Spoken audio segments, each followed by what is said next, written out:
ഒരു മന്ത്രിയെ തോൽപ്പിച്ച ലീഗിന്റെ MLA ഫൈസൽ ബാബുവാണ്.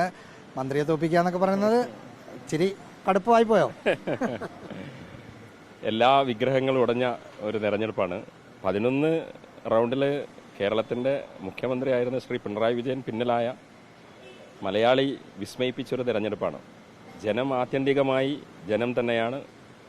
ജനാധിപത്യത്തിന്റെ നിർവചനം ജനങ്ങളാൽ തീരുമാനിക്കുന്നു എന്നുള്ളത് ബോധ്യപ്പെട്ട ഒരു തെരഞ്ഞെടുപ്പാണ്. അങ്ങനെ കുത്തക, ബ്ലാങ്ക് ചെക്ക്, പൊന്നാപുരം കോട്ട, ഇത്തരം ഈ നമ്മൾ പരമ്പരാഗത ഉപയോഗിക്കുന്ന വാക്കുകൾക്കൊന്നും ഒരു കാര്യമില്ല.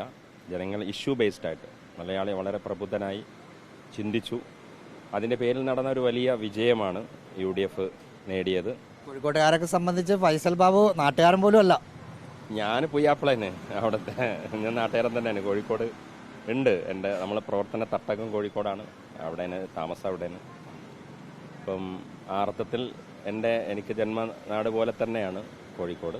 പിന്നെ ഒരു മത്സരത്തിന് ഇറങ്ങുന്നൊന്നും ഞാൻ ഒരിക്കലും ചിന്തിച്ചിട്ടില്ല. അത് എന്നിലും ഒരു ഭയങ്കര എന്താ പറയുക, ഒരു വലിയ കൗതുകമൊക്കെ എന്നിൽ തന്നെ ഉണ്ടാക്കിയൊരു കാര്യമായിരുന്നു.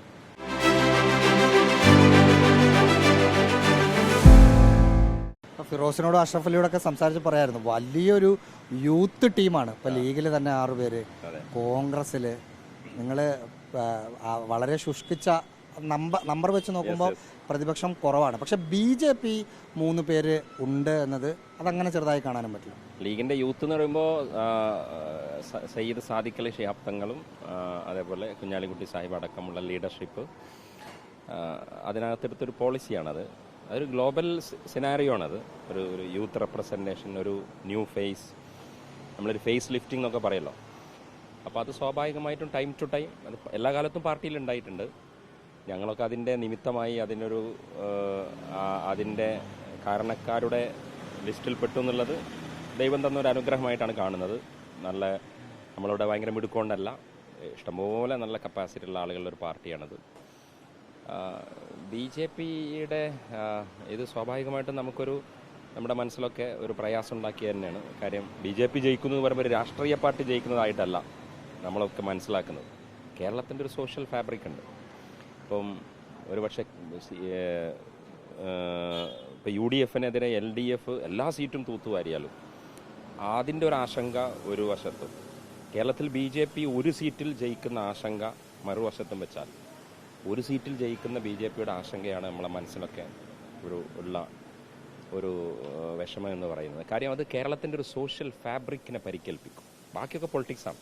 MLA-മാരുടെ എണ്ണത്തിൽ ഒരു യൂത്ത് പ്രാതിനിധ്യമുണ്ട്. ക്യാബിനറ്റിലും അതുണ്ടാകും എന്നാണോ പ്രതീക്ഷ? ഇപ്പം പാർലമെന്റ് പാർട്ടി യോഗത്തിലേക്ക് പോവുകയും കൂടി ചെയ്യാണ്. ഞങ്ങളുടെ പാർട്ടിയുടെ സിസ്റ്റം പ്രകാരം ഞങ്ങളുടെ പാർട്ടിയുടെ സുപ്രീമോ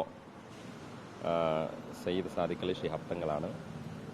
തങ്ങൾ എന്ത് പറയുന്നോ അതിൻ്റെ താഴെ ഞങ്ങൾ ഡണ്ണടിച്ചു കൊടുക്കലാണ്. അഭിപ്രായങ്ങളൊക്കെ പാർട്ടിൻ്റെ ഇൻഡോറിൽ നമ്മൾ പറയും, ഇൻ ഹൗസിൽ പറയും. പക്ഷേ റായിസ് റഷീദിനും റിപ്പോർട്ടർ TVക്കൊന്നും നമുക്ക് ഒരു ബ്രേക്കിംഗ് തരില്ല. ഓക്കെ, അതാണ് ലീഗിന്റെ ഹൈക്കമാൻഡായ പാണക്കാട് തങ്ങൾ ഒരു തീരുമാനമെടുക്കും. അത് യൂത്ത് പ്രാതിനിധ്യം മന്ത്രിസഭയിൽ ഉണ്ടോ എന്നതൊക്കെ അടുത്ത മണിക്കൂറുകളിൽ കൂടി അറിയാൻ കഴിയുമെന്നാണ് ഫൈസൽ ബാബു പറയുന്നത്. സച്ചിനൊപ്പം reporter Rahees Rasheed, in reporter, Thiruvananthapuram.